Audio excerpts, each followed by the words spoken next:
Тем временем уровень воды в реке Амга составляет 696 сантиметров, при критическом 925 сантиметров. Подъем уровня за 12 часов составляет 46 сантиметров. Наблюдается редкий ледоход. Верхняя кромка ледохода наблюдается у населенного пункта Булугур, нижняя кромка за пределами района. На гидропосту Буяга наблюдается повышение уровня воды, и у села Аннес навалы льда несет потоком по руслу реки вниз. В связи с этим выход для всех видов маломерных судов на водные объекты категорически запрещен до полного очищения реки от льда.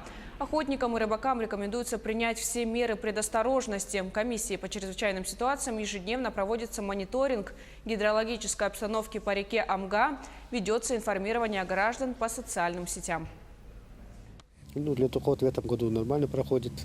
Оперативная группа номер 3 Амга, которая у нас работала с 5 мая, вчера 12 мая выехала в город Якутск. Работу завершили. В этом году группа у нас очень большую помощь оказала, и методическую, и практическую. У села Аннес, это верховье, верхний населенный пункт у нас, там наблюдается